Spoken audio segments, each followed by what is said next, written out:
Western Pines, comunidad de amor. Levantémonos hoy juntos, vamos a edificar la casa de nuestro Rey, para darle a Él la gloria. Unámonos hoy todos, vamos a edificar.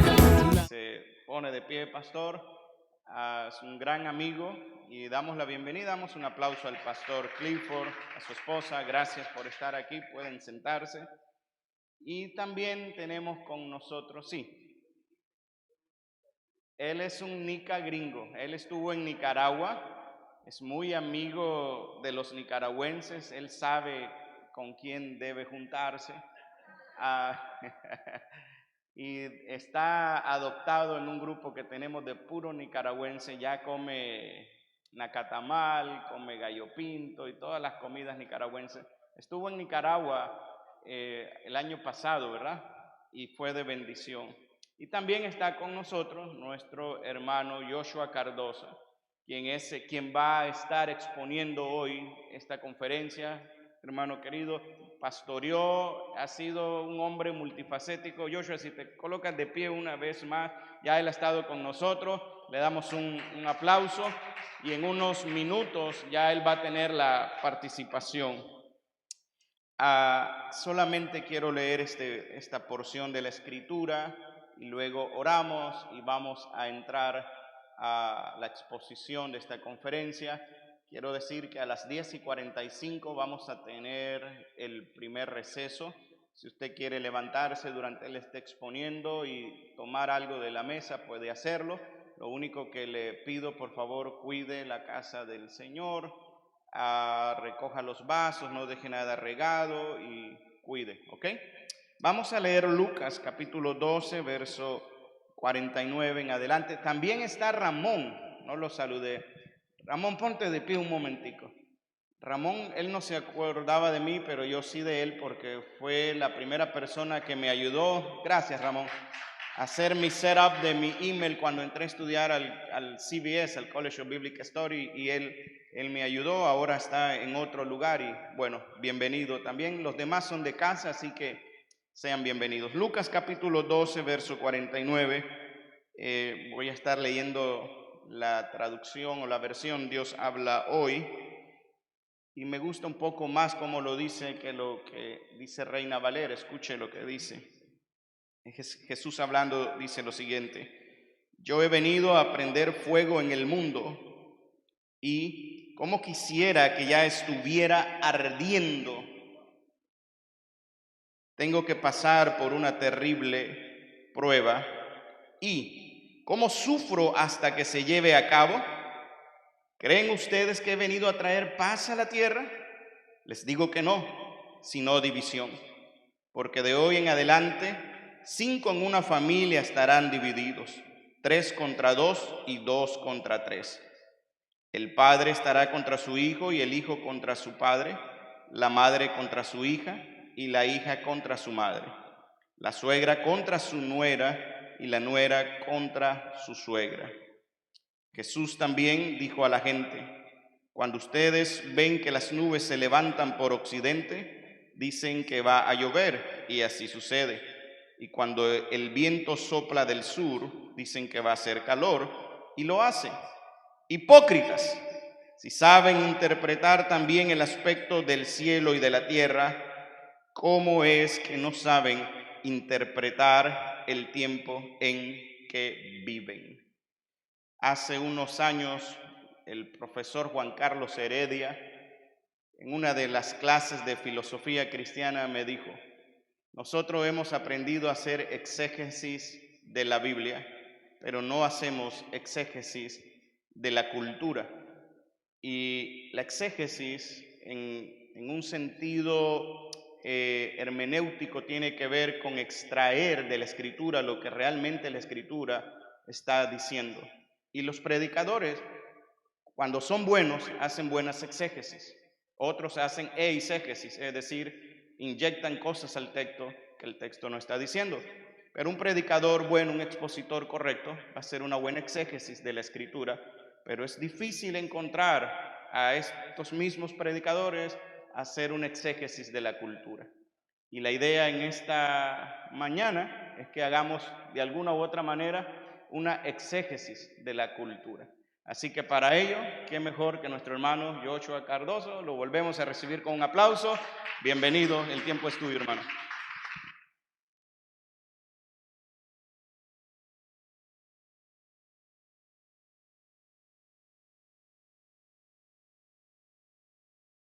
Enciéndelo ahí.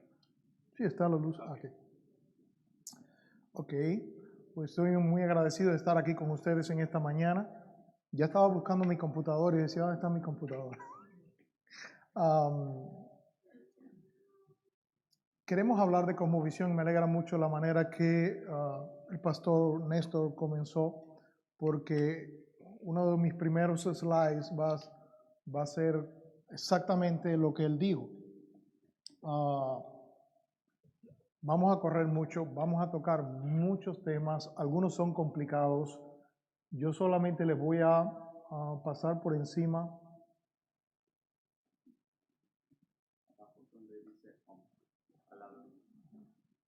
¿Sí? No, adelante. A ver, Ricardo. Las flechas. Y queremos pensar qué está sucediendo en nuestra cultura, porque están sucediendo muchas cosas. Así que este sería un buen subtítulo para el programa. Antes de comenzar, quiero contarles una anécdota. Hace 2 años aproximadamente, o un año, no sé, no estoy seguro, alrededor de ese tiempo, encontré era un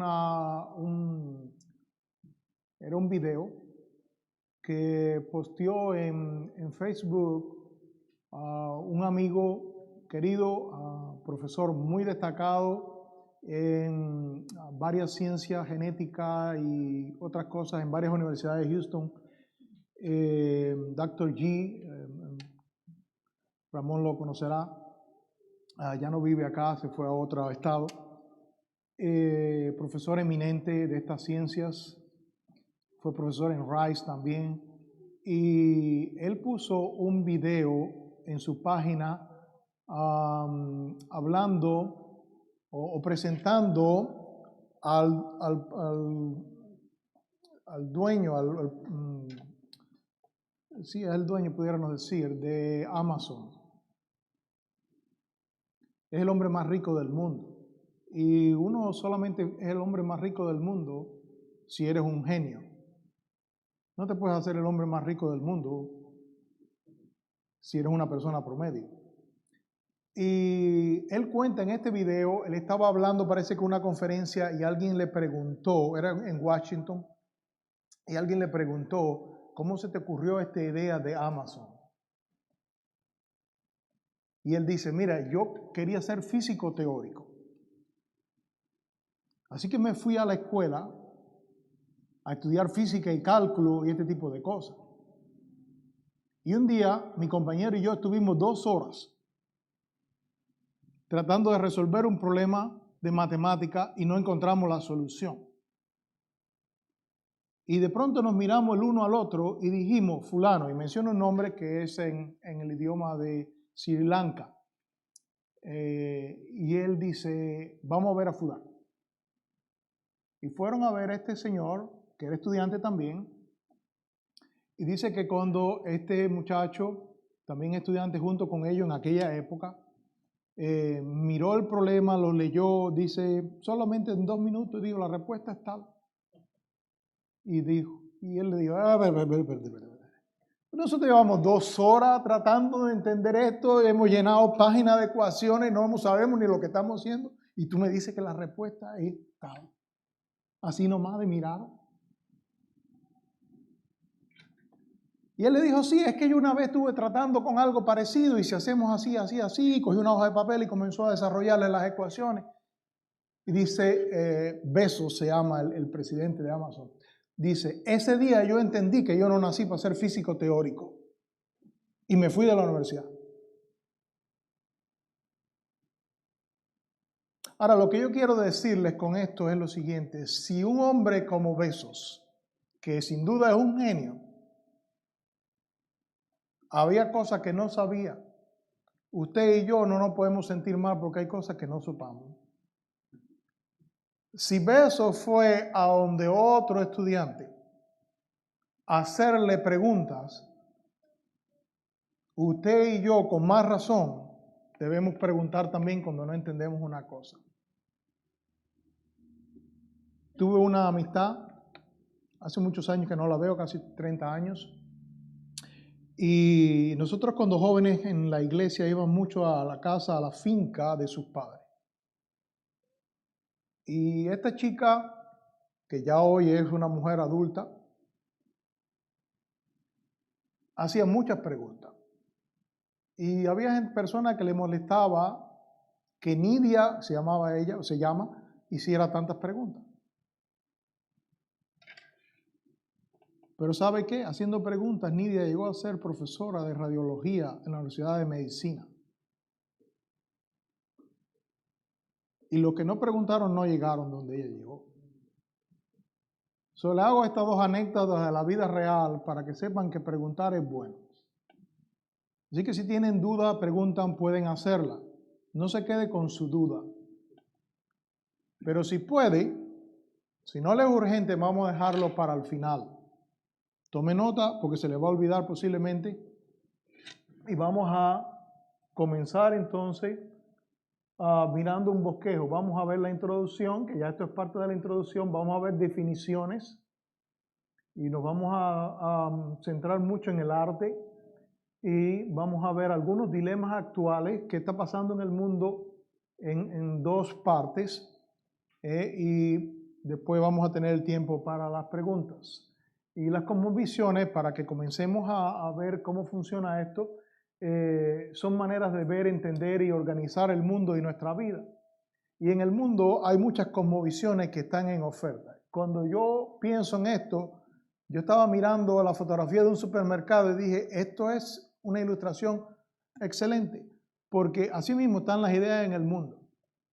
Hay materialismo, hay budismo, hay islamismo, hay muchas otras cosas, incluyendo el cristianismo, que están en la cultura. Y si nosotros no sabemos dónde vamos a buscar nuestra respuesta, es posible que estemos picando un poco de acá, un poco de esto, un poco de lo otro y mezclándolo, lo cual también es normal. Y a veces tenemos en nuestras iglesias cosas bíblicas y tenemos cosas de la cultura que provienen de otras cosmovisiones paganas, porque crecimos en ellas. De manera que por eso tenemos que pensar muy bien qué es lo que hay allá afuera. Y a mí se me va a ser difícil leer de aquí a allá, pero bueno, yo no pensé. Esto es quise traerlo así porque no quiero que ustedes solamente escuchen, quería que ustedes pudieran leer, si es posible. Yo se lo voy a leer. Dice así: el cosmos solo se puede entender en relación con Dios. El fracaso singular de la iglesia en décadas recientes ha sido no ver el cristianismo como un sistema de vida, como una visión del mundo, algo que rige cada área de la existencia.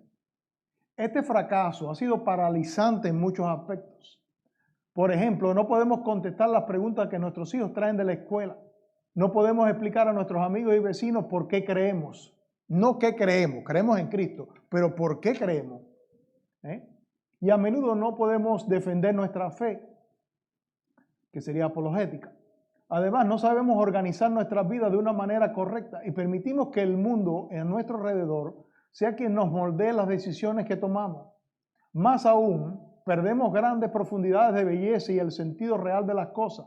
La emoción de ver el esplendor de Dios en las complejidades de la naturaleza, oír su voz en la ejecución de una gran sinfonía o detectar su carácter en la armonía de una comunidad bien ordenada. Y esto está tomado de un libro de Charles Colson y Nancy Pearcey, publicado en 1999, creo, o principios de los años 2000. Hermano, esto es una gran realidad. Muchos de nosotros venimos a la iglesia y tenemos el concepto que de cristianismo es venir a la iglesia un día a la semana. Se lo digo con todo amor, no lo digo para ofender a nadie, ni para criticarlos, pero para que salgamos de eso. Y tenemos cierto ritual, vengo a la iglesia y hago ciertas actividades. Y lo que hago en la iglesia, considero que eso es adoración. Pero en realidad adoración es mi vida entera, los 7 días de la semana. Cómo yo la vivo, cómo yo miro al mundo, cómo transmito el mensaje y el amor de Cristo al mundo. Y a veces desconectamos y tenemos una dicotomía entre lo que hago en la iglesia y muchas veces inconsciente y mi vida en el mundo. Y a veces nos dejamos influenciar por personas que vienen a la iglesia, tal vez, los he conocido, no lo digo por nadie aquí, sino por experiencia que he tenido en otros estados incluso. Y hay personas que conducen sus negocios de una manera totalmente inmoral.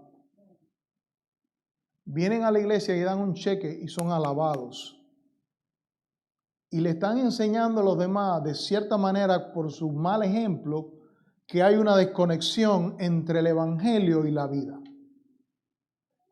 Ganar dinero es una cosa y mi negocio es una cosa y el domingo es otra cosa. Si lo que el pastor predica el domingo no lo podemos llevar a la semana, a nuestra vida, nos estamos engañando a nosotros mismos. Y si no estamos viendo el mundo con los lentes de la Escritura, estamos divorciando el poder del evangelio de nuestra vida práctica y nos convertimos en ritualistas. Entonces, podemos ver a Dios, como dice el autor de esa nota, hasta una puesta del sol. Entonces, ¿cuál es la importancia? Pues vamos a seguir mirando la importancia. Alguien dijo que este fue el grupo Barna, sin una visión bíblica del mundo, toda enseñanza entra por un oído y sale por el otro. No hay estacas espirituales para que los individuos puedan colgar estas verdades de manera que simplemente pasan, no hacen diferencia.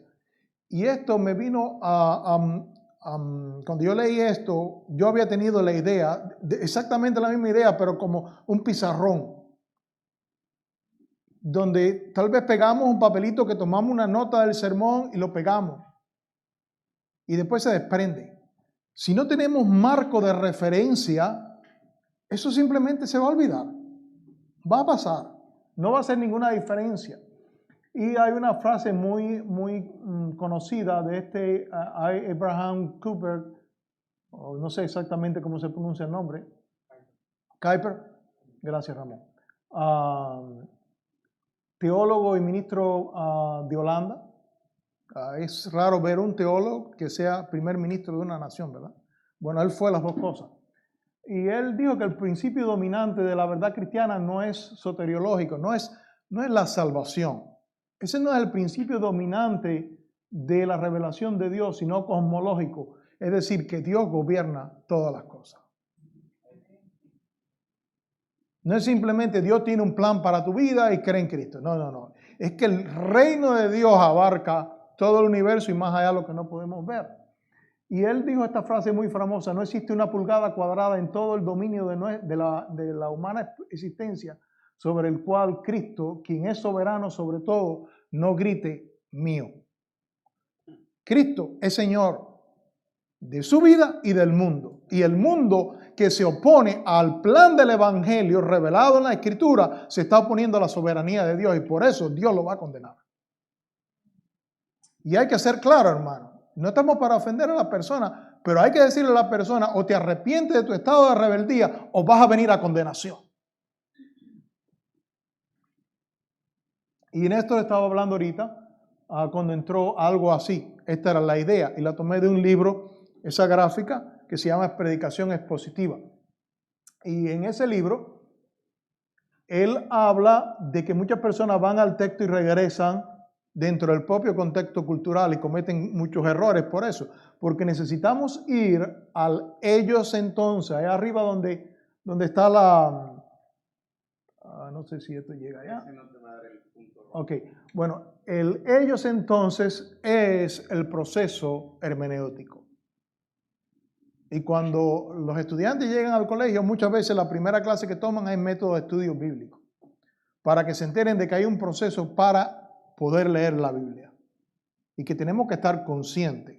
Tal vez no seamos expertos, tal vez no llegamos a dominar idiomas bíblicos, y no tenemos necesidad de estar repitiendo palabritas en griego, ni en hebreo, ni nada de eso para impresionar a la gente, pero necesitamos saber por lo menos dónde ir a buscar un léxico y cómo buscar el significado de las palabras y cómo ir al contexto histórico y llegar a qué el texto significa para el lector original y cómo ese texto se relaciona con Jesucristo. Y para eso yo necesito categorías bíblicas y teológicas. Para eso el estudio de la teología bíblica y teología sistemática. Para que yo pueda ver cómo este texto en Génesis se relaciona con Cristo, que es el mensaje de la Escritura. Y luego venir a mi mundo a hacer aplicaciones. Pero si no conozco lo que pasa al mundo, como Néstor decía ahorita, si no hay una exégesis de la cultura, yo no sé lo que está pasando en la cultura. Y de eso trata precisamente la cosmovisión. Y en resumen, esto es la cosmovisión cristiana. Dios es el origen, el alfa, como dice la Escritura. Y Dios creó, y el problema del mundo es el pecado del hombre. Hay pobreza, racismo, violencia y todo lo demás por el pecado del hombre. Y hay una solución a ese problema que es externa al ser humano, que viene de Dios y es Jesucristo. Y al final nuestra meta es llegar a Dios en una nueva creación. Esa es la cosmovisión cristiana, muy simple, pero muy importante. Y usted lo va a ver ahora hoy. Porque las cosmovisiones de los incrédulos comienzan con no Dios. Es impersonal el origen. Algunos hablan del azar. Entonces dicen que materia, energía y evolución, bla, bla, bla, y por casualidad todo sucedió. Y entonces si no hay propósito, si no hay creador, si no hay ley moral, ¿qué es el problema del hombre? Pues no puede ser el hombre. El problema está fuera del hombre, son las estructuras sociales, es la opresión sistémica. O sea, aquí que tenemos que arreglar el mundo para nosotros ser libres. Y la Biblia muy claramente, palabra de Jesucristo, dice, si el Hijo os libertare, seréis verdaderamente libres. En otras palabras, si Jesucristo no te libera, no importa qué estructuras económicas, ni financieras, ni de ningún tipo cambien, vas a seguir siendo un esclavo. Pero en las visiones de los incrédulos, el hombre es su propio salvador. Él es Tarzán, él es Superman. Y él va a llegar a una sociedad utópica donde todos vamos a ser iguales y todo va a ser justicia. Y todo ese sueño que es una utopía. ¿Verdad? Y utopía quiere decir lo que no existe, un lugar que no existe. Ok, ¿qué es entonces una cosmovisión? Cosmovisión es una visión del mundo y de la vida. Esa sería la definición más corta. También pudiéramos decir que son los lentes a través de los cuales vemos el mundo. Si lo vamos complicando más, pudiéramos decir que es el sistema de creencias acerca de qué es y cómo funciona el mundo. Entonces, pudiéramos resumirlo de cierta manera diciendo que cosmovisión es el sistema de creencias que moldean nuestro pensamiento y acciones en la vida diaria del mundo. Es la forma en que pensamos y actuamos de manera que se corresponda con lo que creemos que es realidad. Lo que nosotros creemos y la realidad puede ser que sean muy diferentes, pero nosotros creemos que esa es la realidad. Y hay un proverbio que me llama mucho la atención porque dice, pues como piensa dentro de sí, así es él. Según es tu cosmovisión, así vas a actuar en la vida. Por eso es importante tener una idea clara de la cosmovisión. Y podemos seguir diciendo de otra manera, cosmovisión es la forma que una comunidad responde a las preguntas básicas de la existencia. Ya no solamente tú como persona, como comunidad. ¿Cómo la comunidad responde a la pregunta de los orígenes de la existencia? ¿Por qué estamos acá? ¿Cómo la comunidad responde al problema del mal? ¿Cuál es el problema del ser humano? ¿Cuál es el problema del mundo? ¿Qué es lo que está mal con nosotros? Y eso trata los temas de la ética. Y vamos a la próxima pregunta sería, ¿cuál es la solución?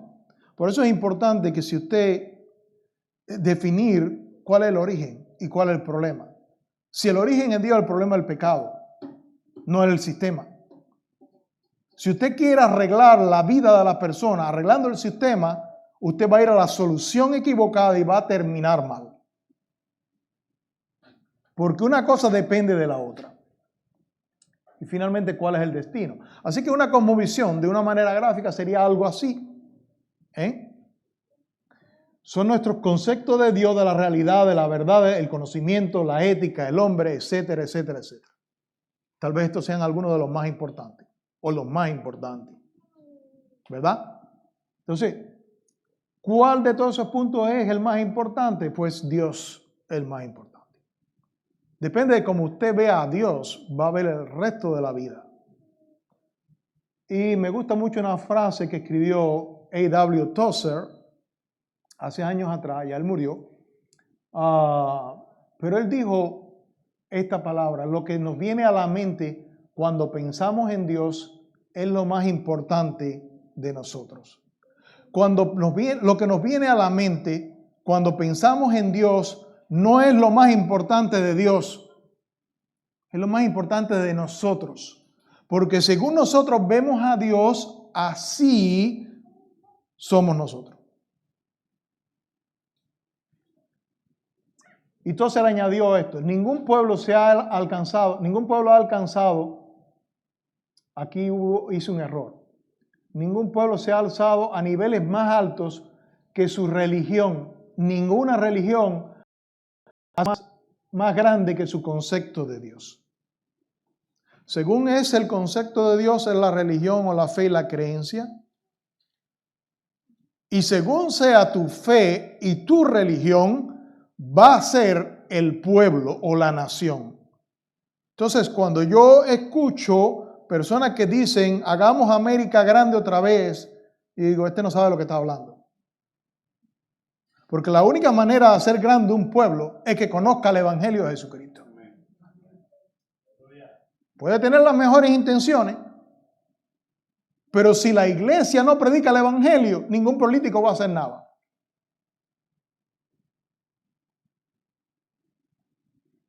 Y eso está tomado las frases que hay del libro, que se los recomiendo mucho, El conocimiento del Dios Santo, de A.W. Tozer. La expresión, no el gráfico, que son los atributos de Dios. Muchas veces hablamos, ¿quién es Dios? No era mi tema, esto es teología realmente. Pero quise poner esta pequeña slide aquí. No sé si el pastor ha estado tratando este tema acá últimamente. Pero esto sería un buen programa para una escuela dominical o para una serie de sermones. Ahora, esto es teología densa. Y usted puede ver que a veces le preguntamos a hermanos en la iglesia quién es Dios y no te saben responder. Entonces necesitamos llenar el concepto de Dios de contenido. Porque si decimos quién es Dios y no sé quién es Dios, entonces me hago yo una idea en mi mente y Dios no es lo que yo me imagino en mi mente. Dios es lo que la Escritura revela que es Dios. Dios es actualidad. ¿Qué quiere decir actualidad? Dios es. Dios no va a llegar a ser nada. Dios es, yo soy el que soy. ¿Verdad? Y Dios es inmutable, Dios es eterno y una serie de características que son de Dios. Por eso se llaman atributos metafísicos, corresponden a Dios. Pero también hay atributos de Dios que son morales o que se comunican a las criaturas. Por eso podemos hablar de veracidad, bondad, justicia, santidad, amor, porque Dios puede transmitir esos atributos de Él a su creación.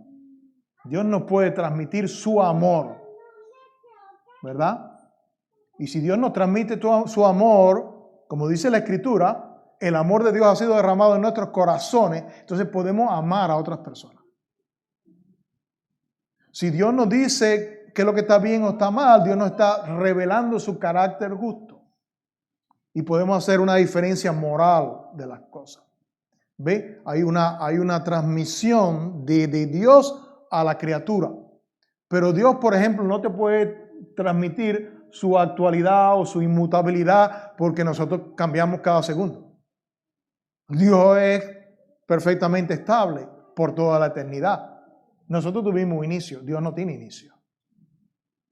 Entonces hay cosas como la infinitud de Dios, Dios está en todo lugar, que Dios no la puede transmitir. Ahora, si estudiamos esas cosas, podemos ver muchas aplicaciones para nuestra vida.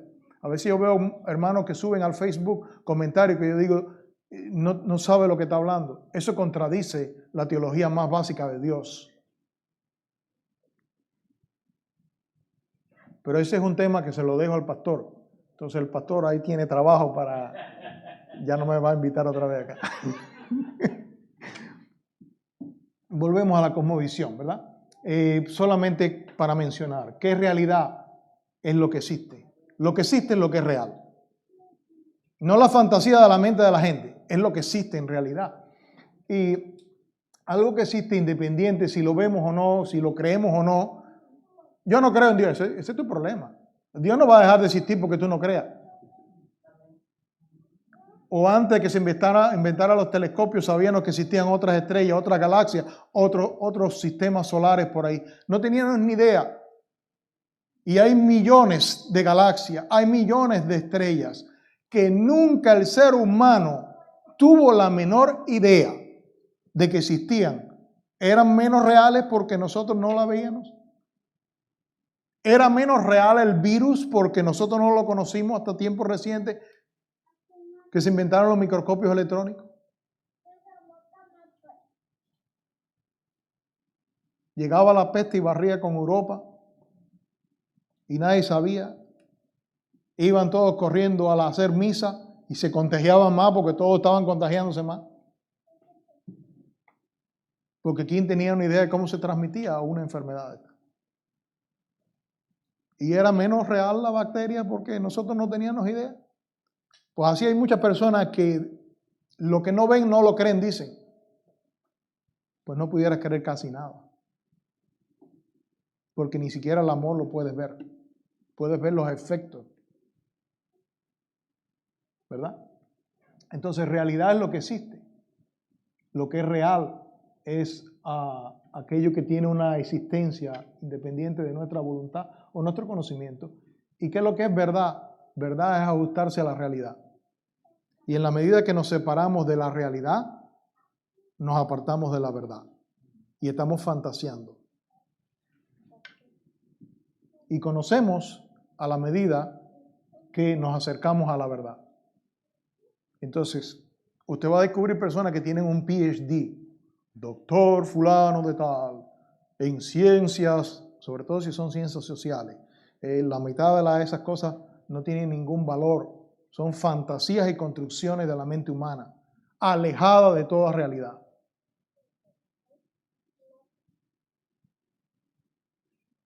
Pero ellos creen que tienen un conocimiento. Si no es real, no tienes conocimiento. ¿Qué es lo que es ética? Es el juicio moral que hacemos sobre las cosas y la conducta que seguimos.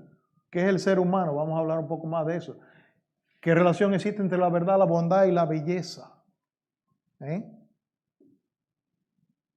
En Dios se dan las tres, verdad, bondad y belleza, pero no en el ser humano por causa del pecado.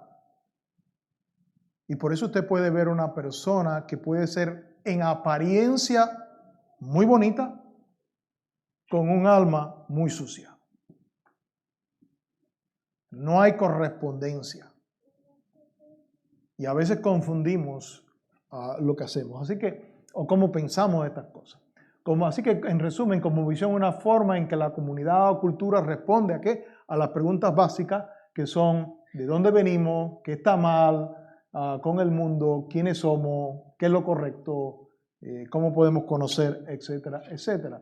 Es una forma de ver el mundo. Son lentes, son filtros. Y ahora les voy a ilustrar más algo de eso en adelante. Vamos a hablar un poco de presuposiciones. Si vamos al diccionario, nos va a decir que presuposición es la causa o motivo supuesto de una cosa. Yo no sé si ustedes pasaron por los mismos cursos de matemática que yo, pero si usted, no sé en high school, pero en la universidad había en las clases de cálculo una oración que nos la repetían constantemente en el libro de matemática. Si vamos a decir, A es tal cosa, entonces y solo entonces esta otra cosa. Yo tengo que presuponer ese A, vamos a llamarle, para llegar a una conclusión. Y el problema es que la cultura nos inyecta de muchas presuposiciones que nosotros no tenemos idea o nunca hemos valorado. Así que una presuposición es una cosa que se presupone. Y en el diccionario hubiera una oración como ejemplo que a mí me gustó mucho porque es justo el caso. No des por verdaderas sus presuposiciones. Porque la gente te diga tal cosa, no lo aceptes. Cuestiona si eso tiene fundamento. Ahora, dice Nancy Pearcey, que es profesora acá en la Universidad Bautista, ha escrito muchos libros, vamos a ver algunos más adelante, que todos tenemos una cosmovisión que gobierna nuestro pensamiento, aun cuando, y en especial cuando, no nos damos cuenta de ello. Porque si no estamos prevenidos contra las presuposiciones de las cosmovisiones de la cultura, no nos ponemos en guardia. Así que los seres humanos recibimos mucha información, muchas veces errada, y creamos una serie de proposiciones que se van agregando a nuestra vida desde que nacemos. ¿Cómo? A través de nuestros padres, a través de la educación que recibimos, etcétera, etcétera. Y yo crecí en el comunismo. Y ser cristiano era una cosa muy rara. Un día en los años 80, tal vez cerca del 90, no estoy seguro, fui a comprar unos libros de un pastor que se iba del país. Y él estaba vendiendo su biblioteca. Y cuando llegué, porque era muy lejos, yo vivía en el centro del país y tuve que ir hasta la capital del país. Solamente encontré algunos libros y le doy gracias a Dios por eso. Uno de esos libros era sobre cosmovisión precisamente. Fue lo que me inició en el tema de la cosmovisión y la apologética. Pero encontré esta revista en su biblioteca y él me la dio. Y comencé a leer esta revista, Correo de la UNESCO. El Correo de la UNESCO es una revista de las Naciones Unidas. Y esta revista, que era de 1979, tenía ya 10 años alrededor cuando yo la encontré. Era toda dedicada a Albert Einstein, el gran físico de la teoría de relatividad, el efecto de la luz fotoeléctrico, no me acuerdo ahora. Por eso recibió el premio Nobel de Física. Bueno, Einstein todo el mundo sabe quién es. Pero había un artículo escrito por un ateo, profesor en una universidad en Francia. Y esa parte a mí me llamó mucho la atención porque fue lo que me abrió los ojos para entender por qué el mundo no entiende cuando le hablamos el Evangelio. Y fue lo que me introdujo al tema de las presuposiciones. Oigan bien lo que él escribió, era un ateo. Una educación, entre comillas, acertada es aquella que nos hace aceptar como naturales unos cuantos conceptos e interpretaciones concernientes a la realidad, entre comillas. Es también, por definición, una educación que vuelve conformistas a quienes la reciben y les priva, les quita la posibilidad de poner en dudas los supuestos. Ahí llegamos al punto, a las presuposiciones, a los supuestos, generalmente implícitos en esa educación, o como dice él, en los conocimientos así transmitidos. En otras palabras, cuando usted recibe una clase, sea de filosofía, bueno, en filosofía es muy evidente, pero puede ser que usted esté estudiando biología, puede estar estudiando química y le estén metiendo filosofía atea junto con la química, que no es química ni es biología, es filosofía materialista. Y alguien lo ilustró de esta manera: usted pone una cafetera, el agua está abajo, si es la cafetera típica, Y yo uso esa cafetera típica que uno bate el café y pasa el agua por la carga de grano ese, el polvo de café, y sale al otro lado como lo que nosotros tomamos, el café expreso que yo tomo cada mañana. Así dijo él, así es la educación.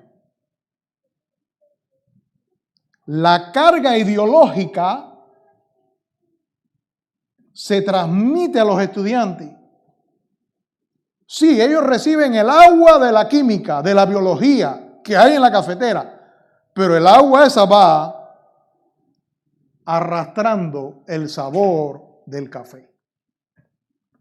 Y no nos damos cuenta muchas veces de que usted ha recibido de la clase de ciencia un adoctrinamiento ateo. Y usted dice, oh, tengo problema con la ciencia, lo vamos a ver más adelante. Un problema de un espíritu, hablando de esto, demasiado socializado, demasiado conforme al modelo, al sistema de educación o del mundo, no puede tener el despego ni la autonomía necesario. La actitud crítica que engendró la teoría de la relatividad fue solo posible gracias a una auténtica autonomía intelectual.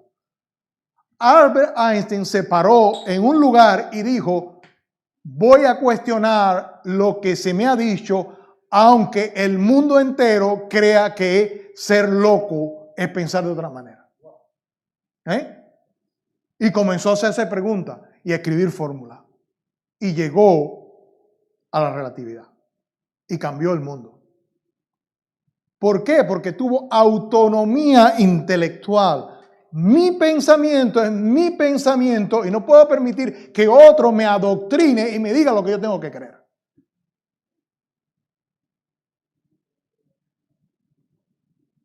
¿Y qué es lo que está pasando hoy en día? Este es un artículo reciente, 2016, que demuestra el caso. Y este es un profesor en una universidad y el artículo... él comienza diciendo, mis estudiantes son know nothing, no saben nada. Está hablando de una universidad prestigiosa en los Estados Unidos. Y él no lo dice para faltarle el respeto a los estudiantes. Él dice, ellos son muy buenos, muy educados, muy cariñosos, pero llegan a mi aula, ellos no tienen idea de nuestra historia y de nuestra cultura. Y él dice esto, la ignorancia de nuestros estudiantes no es una falla del sistema educativo, mucho menos de los estudiantes. Es su mayor logro. Usted dice, ¿cómo va a ser? La ignorancia de los estudiantes no es una falla del sistema educativo, es su logro. Como un conjunto de filósofos y de políticos y funcionarios se las ha arreglado para lavarle el cerebro a la juventud. De manera que salgan con un diploma y no conozcan ni historia, ni ética, ni filosofía, ni nada. Que si usted le dice quién fue San Pablo, no saben. Y yo he visto videos en universidades que a estudiantes le han preguntado quién es Adolfo Hitler y no tienen idea. No San Pablo, Adolfo Hitler. ¿Y usted cree que una persona así no es fácil de manipular y engañar? Y te dice, no, pues yo tengo un máster. Tú tienes un máster, pero tú no sabes nada del mundo.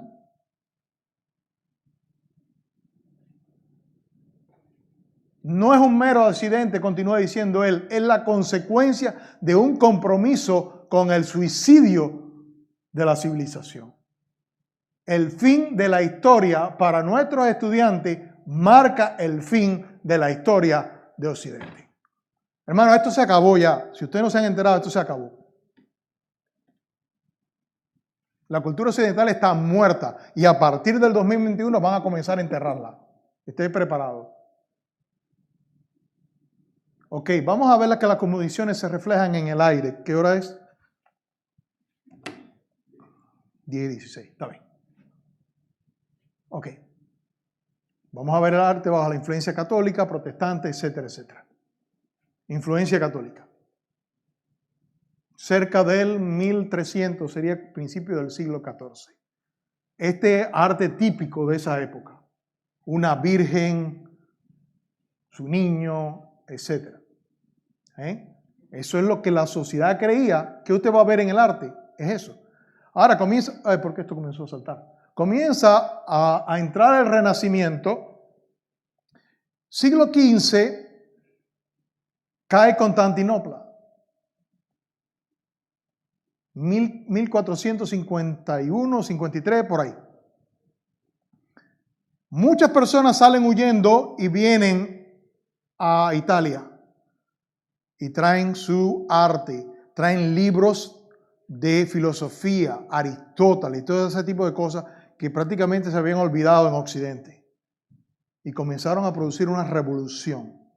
Y si usted va a Netflix, que hay muchas cosas malas, pero hay algunas que sirven, usted se va a encontrar ahí historias de los Borgias, historia de los Médicis, historia de la caída de Constantinopla.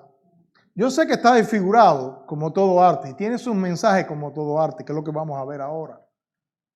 Pero usted puede tener una idea del ambiente, de la putrefacción del sistema papal y de toda esa cosa. Esto era antes de la Reforma. Entonces, por ejemplo, este pintor era muy amigo de los Médici. Así que por eso pintó este cuadro, el nacimiento de Venus. Y ellos comenzaron a decir, en medio de esta sociedad, en medio de esta falta de respuesta, en medio de todo esto que no tiene sentido, ¿dónde vamos a buscar respuesta? Vamos a los clásicos. Pero los clásicos no tenían respuesta, pues si no la tuvieron para los griegos, no la iban a tener para el hombre de la Edad Media. Pero ellos se regresaron. Y por eso viene al tema de los dioses, las diosas, mirado de otra perspectiva, pero buscando valores que la iglesia oficial no le daba, que es lo triste del caso. Pero en esa búsqueda que aparece la traducción del Nuevo Testamento. Ahí tenemos a Erasmo, que era un humanista, tradujo el Nuevo Testamento, 1516, Lutero la agarra y no había pasado un año y Lutero comenzó la Reforma. Bueno, porque lo que cambia el mundo es la palabra de Dios, no es la pintura. Pero tiene mucha importancia la pintura y tiene mucha importancia el arte. Entonces, comienza la Reforma, comienza a impactar la cultura y dentro de la visión protestante, el hombre no vale más porque sea sacerdote o porque se dedique al oficio pastoral, ¿verdad? Somos uno en Cristo. El pastor tiene su misión. Y hay que honrarlo, por eso dice la Biblia. Pero el pastor no vale más que el anciano, ni que el mecánico, ni que el que barre el taller. Es un alma delante de Dios. A él le dio una tarea y a otro le dio otra tarea. Y cuando la Reforma elevó el concepto del trabajo, la vocación del trabajo, viene precisamente de Lutero y la Reforma. Entonces, que comienza esa idea a progresar en la cultura, tú tienes que comienzan a aparecer pintores que ahora pintan diferente. Antes pintábamos al rey, qué sé yo, porque era la aristocracia, el papa, esos son los importantes. Pero ahora tú tienes pintores de la Holanda reformada, los Países Bajos, como estos dos, que pintan con realismo. Ese cuadro de la tormenta en el mar de Galilea es una de las cosas más impactantes, más bellas, transmite la idea de algo que es vivo. No de una cosa por allá que no tiene vida. Acá tú tienes una lechera. ¿A quién se le hubiera ocurrido pintar a una lechera antes de la Reforma? Entonces, cuando yo oigo personas hablando de esos feminismos locos, mira, Bajo la influencia protestante, hace 500 años, ya se pintaba a una mujer que se dedicaba a otra cosa que no era ni profesora de una universidad. Era una lechera. Y ese es el título del cuadro. O la joven de la perla. ¿Quién es la joven de la perla? Una mujer cualquiera. La sobrina, una muchacha bonita que le atrajo al pintor o lo que sea, no sé. Y la pintó. Y no tiene que ser reina, y no tiene que ser duquesa, y no tiene que ser rica.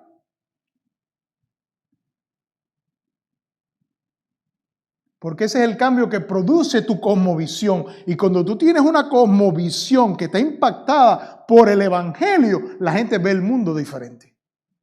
Y ahí está el ejemplo. Pero no podemos quedar ahí. Así que vamos a continuar. Si podemos. ¿Ah? Ok, ahora me fui. Entonces entramos en la modernidad. ¿Y quién es el primer pintor que se considera el punto de ruptura? Es precisamente Goya. ¿Han oído Goya? Bueno, esa obra es clásica.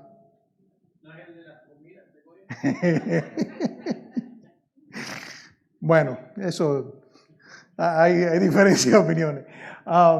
No tiene que ver con eso. Pero tal vez ellos lo pensaron así, ¿no? El 3 de mayo es una pintura que es la continuación de otra pintura que pintó antes, que habla del día que se sublevaron en España contra la ocupación francesa. Recuerda, Napoleón invadió España y puso un rey títere que era su hermano, José Bonaparte, y los españoles se sublevaron. Como resultado de eso, la fuerza francesa, que era entonces el ejército más poderoso del mundo, aplastó la sublevación por un tiempo. Después finalmente se tuvo que retirar de España, la derrota después de Waterloo y toda esa cosa, pero España siempre le creó un conflicto. El asunto es que ellos toman represalia y fusilan y asesinan a mucha gente. Y lo que Goya, Francisco de Goya, está transmitiendo en este cuadro es ese fusilamiento de personas, no en combate, sino de una manera criminal. Pero hay algo aquí que es muy importante y quiero que ustedes noten, por eso puse otro cuadro a la orilla. Rubens pintó este cuadro del martirio de un mártir católico, él era católico, y él podría ser católico porque estaba viviendo la influencia protestante, siglo XVII, 1635. Y ustedes ven que cuando el mártir va a morir, vienen los ángeles que se ven arriba de la pintura a buscar al hombre que está muriendo por su fe. Pero cuando usted ve el cuadro de Goya, usted no ve ningún ángel, usted ve un cielo negro y cerrado. Usted ve personas que fusilan y personas que son fusilados. Porque para Goya lo único real que hay es lo que nosotros hacemos acá. No hay ninguna otra esperanza más allá. Es el nacimiento del arte moderno. No tenemos fe, no tenemos esperanza. Eso es arte moderno. Pero ese arte moderno, si se hubiera quedado ahí, por lo menos Goya sabía pintar. O podíamos mirarlo, ¿no? A medida que va pasando el tiempo, vemos una decadencia. Y cogí estas 3 fotos porque son 3 mujeres, 3 cuadros de mujeres. La primera, a mediados del siglo XIX. La segunda, un poco, 30 años después solamente. Finales del siglo XIX, 1883, el año que murió Carlos Mar. Y después, unos años después, 40 años después, tenemos una mujer pintada por Picasso. Yo no sé si alguien puede imaginar que es una mujer.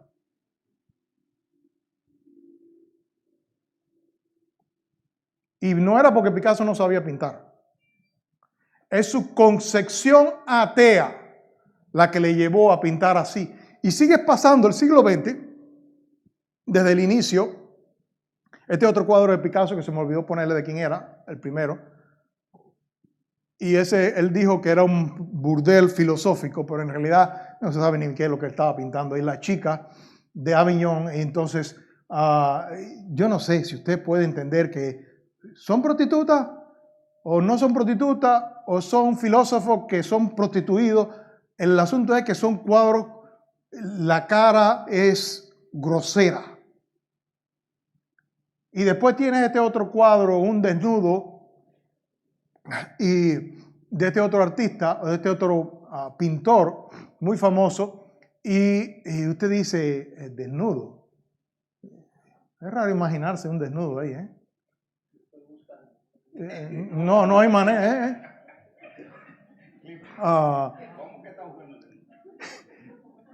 Claro, son conceptos filosóficos transmitidos a través del arte. Y finalmente tenemos un cuadro de 1981, ya algunos de nosotros estábamos vivos para esa época, que el autor pinta al revés. Y alguien hizo este comentario, o parecido, yo lo transcribí así. Un mundo sin sentido no puede verse sino patas arriba.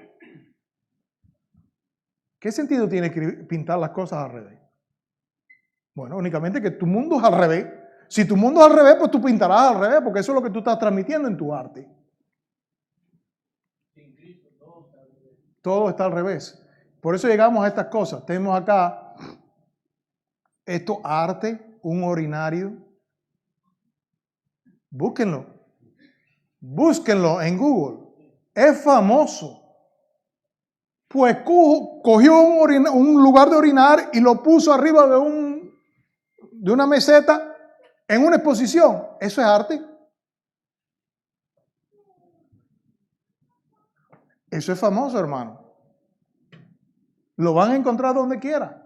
Dijo que eso era una fuente y ya.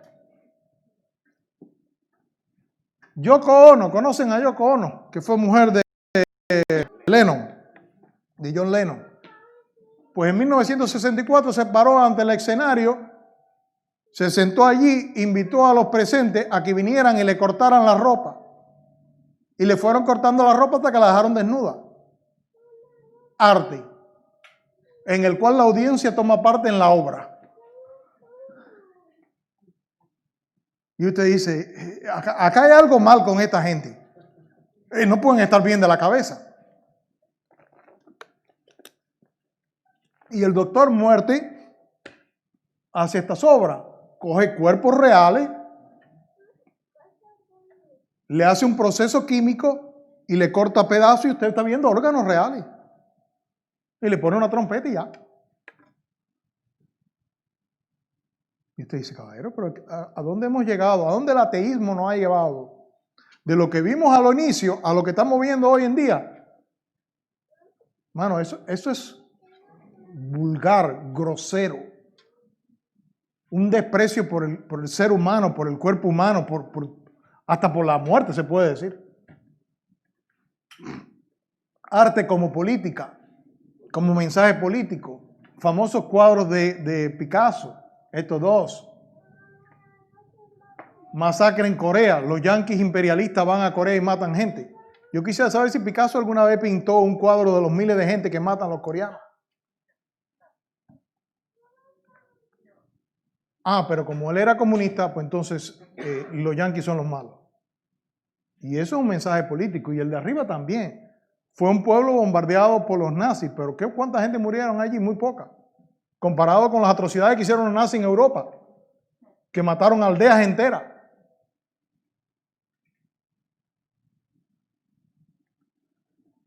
Pero depende de qué queremos transmitir. Arte como mensaje político. Yo crecí con estas cosas. Yo crecí en un país comunista. La mujer progresista allá con el fusil en la mano. Trabajando en la factoría y con el fusil en la mano. Eso en 1917, hace 100 años. No vayan a pensar que estas ideas son nuevas de hoy. En 2020, estamos descubriendo el mundo. No, esto viene caminando hace tiempo. Lenin limpia al planeta. Número 2. ¿Han oído gente hablando de limpiar el planeta hoy en día? ¿De dónde vienen estas ideas? Claro, acá se refería a los burgueses capitalistas, lo que sea, pero más o menos lo único que se ha hecho es disfrazar un poquito el discurso. Es casi la misma cosa, la armonía racial. Acá vemos un chino, un africano, un blanco, un mexicano o un hispano, no sé, con un sombrero. Y yo me pregunto, ¿y cuántos negros vivían en Rusia? En Rusia no había negro ninguno. Pero ese mensaje, yo estoy casi seguro que algunos rusos miraron y dijeron, ¿qué cosa es esto? Pues si ellos son más blancos que la leche. Pero ese mensaje de que toda la raza junta por una causa no es nuevo. Devoción al líder, el líder, el ideal, la utopía. ¿Usted cree que esto es nuevo? De ahora, del 2020, de las elecciones, que me mato y me fajo, y entonces si no es mi líder, pues hay que ofender a los demás porque no están con la causa? Eso era la época de Stalin, también se hacía. Lo único que no había internet y lo hacían carteles, hacían pinturas y las ponían en las carreteras, en los lugares públicos. Yo recuerdo ir con el bus colectivo y ver una foto enorme de Fidel Castro, decir, revolución es construir. Lo tengo hasta el día de hoy, yo era un jovencito. La tengo en mi mente porque para eso está diseñado. Y yo te puedo cantar las canciones del comunismo, aunque yo no quería saber de comunismo, porque las oía todos los días. Y te puedo cantar la Internacional Comunista y cualquiera de las otras canciones comunistas, porque aunque no quisiera, la tenía que oír todos los días porque es parte del lavado cerebral. Para eso se usa el arte. El arte no solamente transmite una cosmovisión, pero transmite intencionalmente una ideología. Y también puede ser del lado contrario, este es un caso. Esto es reciente. El año pasado salió en las noticias. Aquello es una foto en Tiananmen Square, a la plaza de Tiananmen en China, que en el año 1989 hubo protestas masivas de estudiantes y después de un tiempo que no llegaron a ningún arreglo, el gobierno le mandó los tanques. No se sabe cuántos miles de personas murieron allí, la mayoría estudiantes universitarios. No se sabe el número. ¿Sabe qué es lo más triste? 30 años después, como dice el artículo que yo estaba leyendo en el New York Times hace un año atrás, solamente el 15% de los estudiantes chinos conocen la historia. Eso fue en China. Pero el control de la información es tan grande que la gente no conoce su propia historia. ¿Cree que eso no lo están preparando para traer acá? No podemos ser muy ingenuos. Por eso un artista creó esta imagen o esta obra. Hizo un tanque réplica y un hombre frente al tanque, recordando a aquel hombre que se paró frente a los tanques y que un periodista extranjero del balcón de un hotel le tiró una foto. No se sabe nunca quién fue ese hombre, ni qué es lo que hicieron los chinos con ese hombre. Deben haberlo hecho picadillo. ¿Quién develó el monumento? Uno de los que estaba allí, que un tanque le pasó por encima y por eso está sentado en esa silla. Porque el tanque le molió las dos piernas. Y los chinos no conocen su historia. Cuando tú no conoces la historia es muy fácil manipularte. Eso que el arte puede ser una manera de transmitir una cosmovisión. No simplemente que yo veo el mundo y pinto de esta manera, un poco inconsciente porque es lo que recibí de mi cultura, sino que el arte puede ser un vehículo intencional para manipular a la gente. Y estaba oyendo un programa y el presidente de un seminario evangélico que se llama Albert Mohler, él estaba diciendo, refiriéndose a esto, y él decía, si controlas la historia, la narrativa, controlas el significado, y de muchas maneras puedes controlar el futuro. George Orwell, muy famoso escritor inglés, una de las voces más proféticas del siglo XX, brillantemente lo expresó así: quien controla el pasado, controla el futuro. Quien controla el presente, controla el pasado. Si yo soy el que controlo el sistema de educación, yo permito que ciertos textos vayan con ciertas cosas y se supriman otras que yo no quiero que la gente conozca. Por eso decía al principio aquel individuo, tú creces dentro del sistema y creces absorbiendo suposiciones. Y al final te gradúas y crees que sabes y a veces no sabes mucho. Así que vamos a la conclusión. No existe arte, literatura, música, arquitectura. La arquitectura también, aunque no lo piensen. Van a Orlando, van a ver una casa con el techo para abajo y los fundamentos para arriba. Claro, es la apariencia. Y una vez estando hace años en Disney, yo dije, mira esta casa y dice, ¿y esto qué es lo que es? Es lo mismo que pintar al revés. Un mundo que no tiene sentido, por los fundamentos están para arriba y la cabeza para abajo. Todas transmiten alguna forma de creencia, filosofía o mensaje político. No existe tal cosa como neutralidad intelectual. Toda cultura está preñada de significado. Entonces, si no somos conscientes de eso, no vamos a estar prevenidos contra el mensaje que nos están metiendo las 24 horas del día por todos los medios. Y vamos a asumir que ciertas cosas son verdaderas y que ciertas cosas son reales y que la vida es de esta manera y que la historia es de esta manera, cuando en realidad puede ser que sea totalmente lo opuesto. Y nos han engañado. Entonces tenemos que estar conscientes de eso. Vamos a ver ahora ejemplos. Tenemos un tiempo para ver unos ejemplos. ¿Cómo se mueven las cosmovisiones? Bueno, se mueven de la élite, generalmente asociada a la academia, al arte, al pueblo. Así como funciona. La gente va a las universidades famosas o no famosas. Pero vamos a pensar en Harvard, vamos a pensar en Oxford, vamos a pensar en universidades de renombre, donde va la gente que tiene mucho dinero o que son genios y se ganan una beca. Pero un año en Harvard te puede costar mucha plata, más de la que tú ganas posiblemente en el año. Entonces, ¿quién va allí? Los hijos de los ricos. O los genios que se ganaron una beca, porque a la universidad le interesa tener ese personaje allí. Y cuando salen de allí, ¿qué llevan? Los conceptos. ¿Qué cree que nada más que sale con el título de médico? No, viene arrastrando la ética, la filosofía, como hablaba ahorita el ejemplo del café que su profesor tiene. Y cuando salió al mundo con 23 añitos, o 24, o 28, se hizo una maestría o un doctorado, se convirtió en un personaje influyente porque ahora soy educado en Harvard y soy hijo de rico. Y no voy a trabajar en la tienda de la esquina, voy a conseguir un puesto importante en una compañía. Y así salen los productores que terminan productores en la televisión y directores de las escuelas. Y ellos comienzan a transformar esa filosofía en proyectos sociales y lo que tienen capacidad para el arte en mensajes artísticos. Y esa filosofía, y usted dice, yo nunca leí a Carlos Marx o cualquier otro de los filósofos. No, pero usted está absorbiendo esa filosofía a través del arte todos los días en su televisor.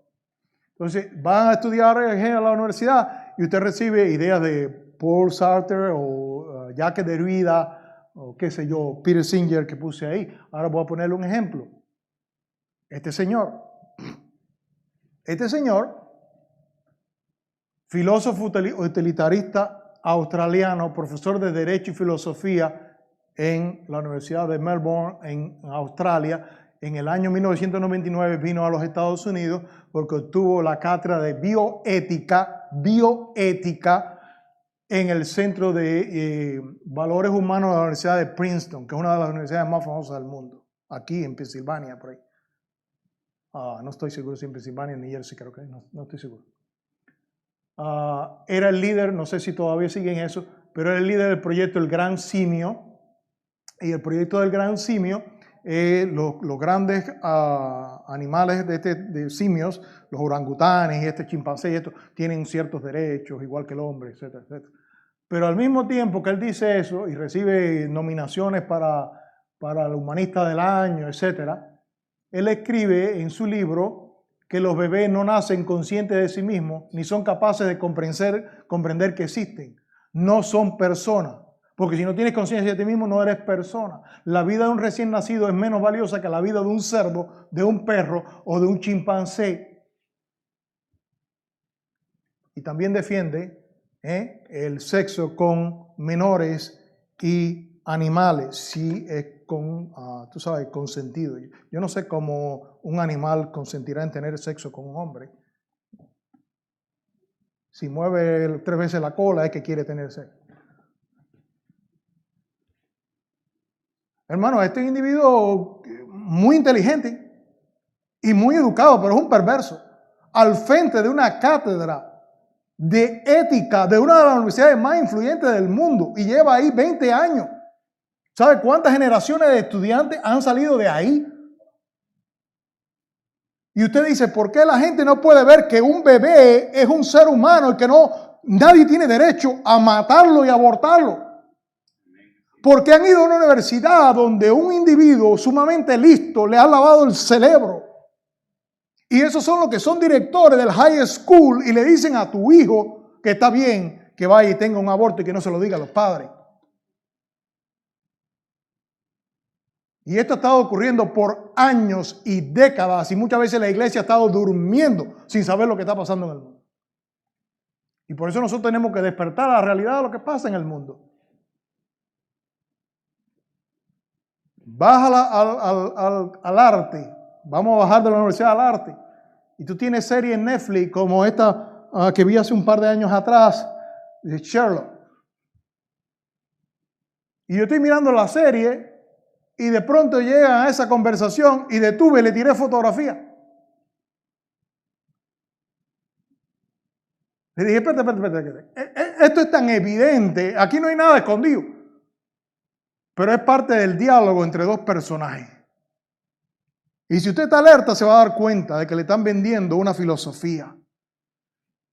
Y él está diciendo, el sentimiento es un defecto químico del perdedor. ¿Sabe qué? No me puedo comprometer sentimentalmente contigo, porque si me comprometo sentimentalmente, yo soy el perdedor. Y esto es un problema químico. Esto no tiene nada que ver conmigo, es cómo se desarrollan. Oye, eso es materialismo puro y simple. Pero no te está diciendo eso un filósofo en una cátedra de la universidad, te lo está vendiendo Netflix.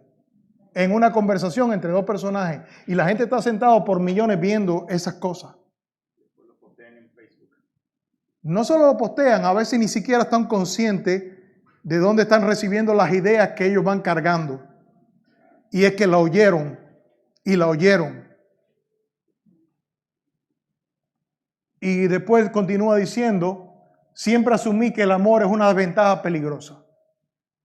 Entonces cuando la gente comienza a hablar, que yo le llamo nivel cafetería, donde nos sentamos en la mesa, tomamos café, charlamos, no abras tu corazón porque amar es peligroso y tú ves a la gente en el trabajo, porque eso es lo que el pueblo está absorbiendo. El pueblo no está pensando, esto viene del siglo XIX de un materialista llamado así.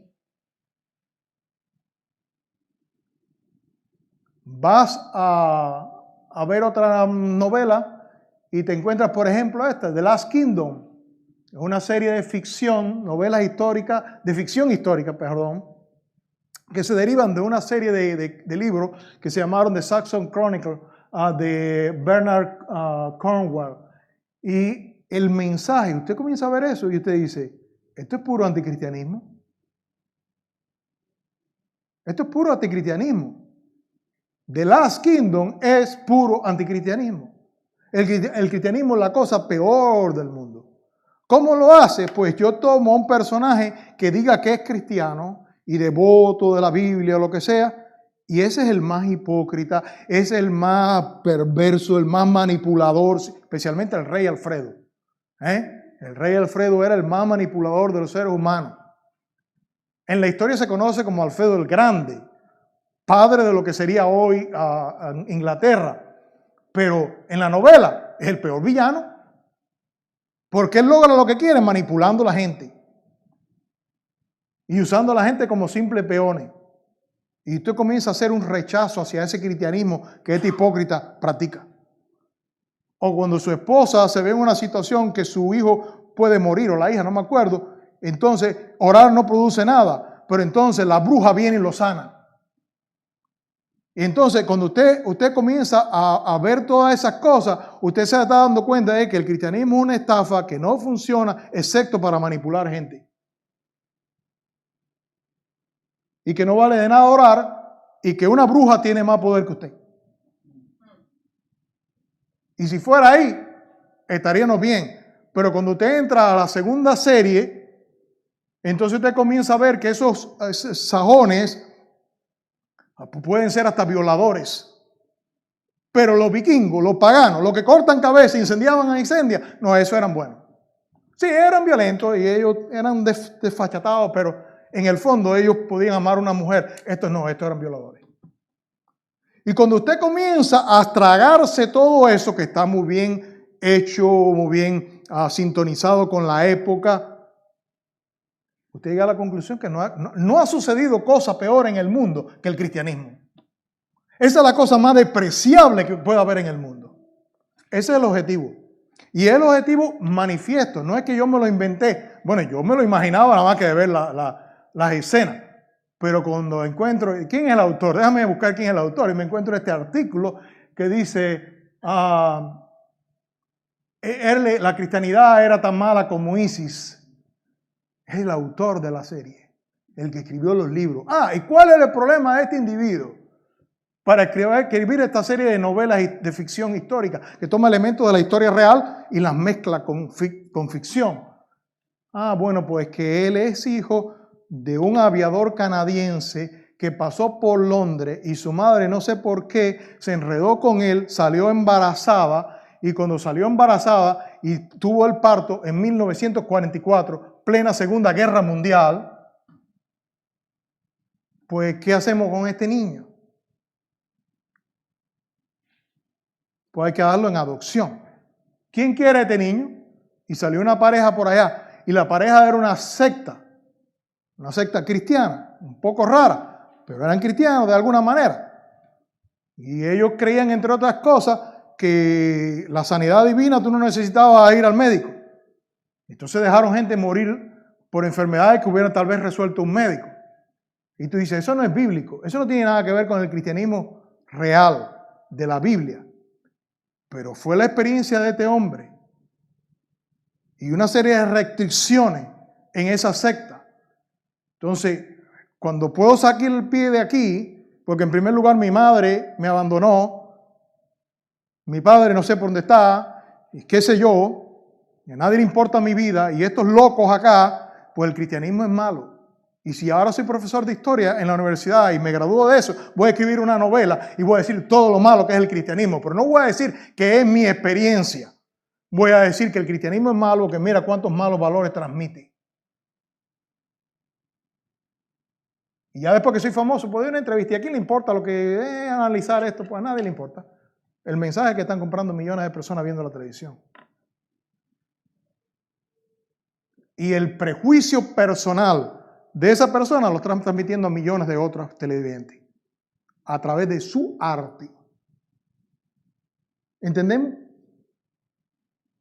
Y a mí me llama mucho la atención, pensando en este caso, ¿por qué él no cuestiona, en lugar de cuestionar a Dios y al cristianismo, por qué él no cuestionó la actitud de sus padres irresponsables? Si él tiene problemas con esta secta que lo adoptó, ¿por qué no va a la Biblia y busca la verdad? Es más fácil estar enojado contra Dios y echarle a Dios la culpa de todo y despotricar todo lo que se pueda contra la iglesia para tomar venganza. Pero eso está envenenando al mundo. Y esta es otra serie, Outlander. ¿Ha visto alguna de esas series? Primera, ¿cómo se dice? Temporada.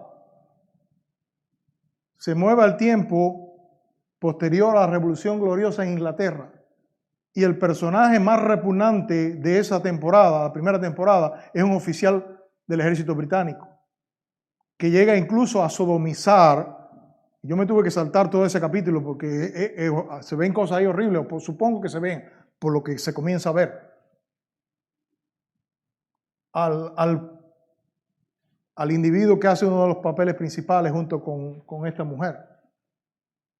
Y que al principio de la serie pues azota terriblemente, casi mata a este hombre de una manera más cruel y repugnante que se pueda ver. Pero este es el oficial británico, el que representa el orden y la ley. Y ahí tú ves el ataque contra el concepto protestante de ley y orden para decir, mira, eso es lo que produce la ley y orden. Y al final de todo, también es un homosexual, porque ni siquiera vive lo que él dice que es. Y es un violador. Y la comunidad homosexual protestó, yo vi la noticia, por proyectarla de una manera tan negativa en esos episodios. Pero es muy importante porque esa Inglaterra que vino después de la Revolución Gloriosa es la que nos dio la Carta de los Derechos del Ser Humano, que aquí se llama Bill of Rights, con unos pequeños arreglos. La idea viene de acá, de Gran Bretaña. Y después pasó a Francia, derechos humanos, cuando la Revolución Francesa. Ellos hablan hoy en día de la Revolución Francesa y la Carta de los Derechos Humanos, pero no mencionan nunca que ocurrió dentro del seno de la Inglaterra protestante. Y vamos a dejarlo ahí, creo, y después continuamos antes de enredarnos más con ese tema. Vamos a tomar un break entonces. El break va a ser de 10 minutos porque faltan muchos slides que presentar, entonces 10 minutos. Si va a ir al baño, está en la casa. Si va a comer algo, aquí está, etcétera.